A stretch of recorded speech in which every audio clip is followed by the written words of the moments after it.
حضور صلی اللہ علیہ وسلم نے نا فجر کی نماز پڑھائی، فجر کی، اور حضور فجر کی نماز پڑھا کے فرمانے لگے بھئی کسی بندے نے روزہ رکھا ہوا ہے؟ حضرت عمر کہتے ہیں رات کو میرا ارادہ تھا رکھوں، اور سویرے پھر میں نے گرا دیا، نہیں رکھا۔ حضور نے دوسری دفعہ پوچھا بھئی کسی نے روزہ رکھا ہے؟ تو حضرت صدیق اکبر نے ہاتھ کھڑا کیا، عرض کی یا رسول اللہ میں نے رکھا ہوا ہے۔ آپ حکم نہ دیتے تو نہ بتاتا، پر روزہ رکھنا بھی آپ نے توجہ دلائی ہے تو حکم بھی آپ کا بتاؤ تو بتا دیا۔ حضرت عمر کہتے ہیں حضور نے فجر کی نماز پڑھائی، فجر کی۔ دوسرا سوال پوچھا بھی کسی نے کسی بیمار کی تیمارداری کی ہے؟ تو حضرت عمر کہتے ہیں میں نے فٹافٹ عرض کی یا رسول اللہ ابھی تو نماز فجر پڑھی ہے، تو اب گھر جائیں گے تو تیمارداری کریں گے۔ تو حضور نے فرمایا عمر تو ذرا ٹھہر جانا، جلدی نہ کر، ٹھہر نہ ذرا، روک تو صحیح۔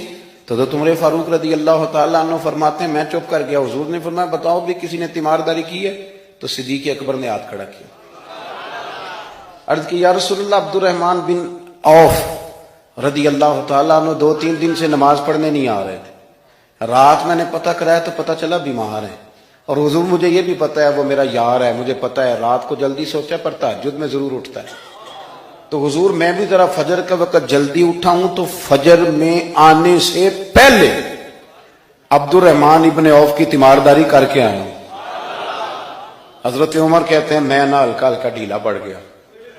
حضور نے تیسرا سوال پوچھا، فرمایا کسی نے کسی مسکین کو کھانا کھلایا ہے؟ کھانا کھلایا ہے کسی مسکین کو؟ حضرت سیدنا عمر فاروق کہتے ہیں میں نے پھر عرض کی، میں نے کہا یا رسول اللہ ابھی تو فجر پڑی ہے، گھر جائیں گے کوئی چیز لیں گے تو کھانا کھلائیں گے۔ تو حضور پھر مسکرائے، فرمایا عمر تو ذرا ٹھہر نہیں جاتا، ذرا ٹھہر نہ، ذرا نظارہ تو کرنا، گویا یہ شان صدیق اکبر کا جلسہ ہو رہا، ٹھہرنا۔ حضور نے پھر پوچھا بھی کسی نے کسی مسکین کو کھانا کھلایا ہے؟ تو حضرت عمر کہتے ہیں لوگ سارے دائیں بائیں دیکھ رہے تھے اور میں چپ کے ابو بکر کو دیکھ رہا تھا، کہ مجھے پتا تھا کہ بولنا اسی نہیں ہے، اور دل میرا کر رہا تھا کہ کہہ دوں دیو جناب جواب، دل میرا کر رہا تھا۔ وہ سمجھ گئے تھے کہ سونا راضی کن کاموں میں ہو، بس یہ نقطہ انہوں نے پا لیا تھا۔ حضور نے فرمایا بتاؤ کسی مسکین کو روٹی کھلائی ہے؟ تو جناب سیدنا صدیق اکبر نے ہاتھ کھڑا کیا، عرض کی یا رسول اللہ سویرے اٹھا ہوں تو چھوٹا بیٹا بھی اٹھ گیا تھا، اور میرے وضو کرتے سنت پڑھتے ماں سے کہنے لگا بھوک لگ رہی ہے، تو ماں نے 2 روٹیاں بھی پکا دیں، تو حضور ایک اس نے کھائی، دوسری اس کے ہاتھ میں تھی۔ جب ہم نکلے ہیں نا گھر سے تو دروازے پہ ایک فقیر کھڑا تھا، مسکین کھڑا تھا، کہہ رہا تھا رات سے بھوکا ہوں، کوئی دروازہ کھلنے کا انتظار کر رہا تھا، ابو بکر سب سے پہلے تیرا ہی کھلا ہے۔ تو حضور میں نا اس مسکین کو ایک روٹی کھلا کے آیا ہوں۔ حضرت عمر فاروق کہتے ہیں میں نے گردن جھکا لی، اور میرے رسول کریم نے فرمایا اے اللہ میرے ابو بکر پہ رحم فرما، اللہ میرے ابو بکر۔ وہ سمجھ گئے تھے، مزاج شناست سمجھ آ گئی تھی کہ حضور کن باتوں میں، اور نہ اپنے اوپر وہ سارا کچھ طاری کر لیا تھا انہوں نے، طاری، ان کی ادائیں بالکل ڈھل گئی تھی نبی پاک کی اداؤں۔ 3 دن وہ غار ثور میں رہے تو ہمارے صوفیاء فرماتے ہیں کہ ان پر تجلیاں بھی پڑی محبوب کی معرفت کی۔ جب مدینے آئے نا نبی کریم کو لے کے، تو کچھ لوگوں نے حضور کی زیارت کی تھی، کچھ نے نہیں کی تھی، تو کچھ آتے تو نبی پاک کی دستبوسی کر کے بیٹھ جاتے، حضرت ابو بکر سے ہاتھ نہ ملاتے، اور کچھ صرف حضرت ابو بکر سے ہاتھ ملاتے اور حضور سے ہاتھ ہی نہ ملاتے۔ میری بات پہ توجہ ہے آپ حضرات کی؟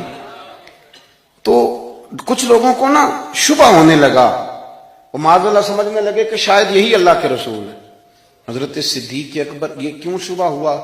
تو ہمارے محدثین فرماتے ہیں کہ ابو بکر صدیق بولتے بھی اس طرح تھے جو میرے نبی پاک کا طریقہ، بیٹھتے بھی اس طرح تھے جو رسول پاک کا طریقہ۔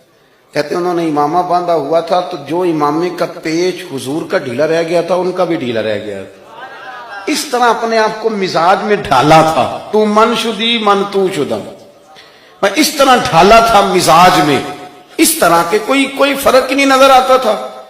وہ کہتے ہیں جب حضرت ابو بکر صدیق نے دیکھا نا کہ لوگوں کو تو شک ہو رہا ہے، کوئی میرے ساتھ ہاتھ ملا کے بیٹھ جاتے، تو حضرت صدیق اکبر نے کہا کوئی ایسا کام کرنا چاہیے کہ پتہ چلے آقا کون ہے غلام کون ہے۔ اٹھے، کندھوں پہ چادر تھی، وہ اتار کے نا تو حضور پہ سایہ کر دیا، لوگوں کو پتہ چل گیا کہ سایہ کرنے والا کوئی غلام ہے، اور جس پر سایہ کیا جا رہا ہے وہ آقا ہے۔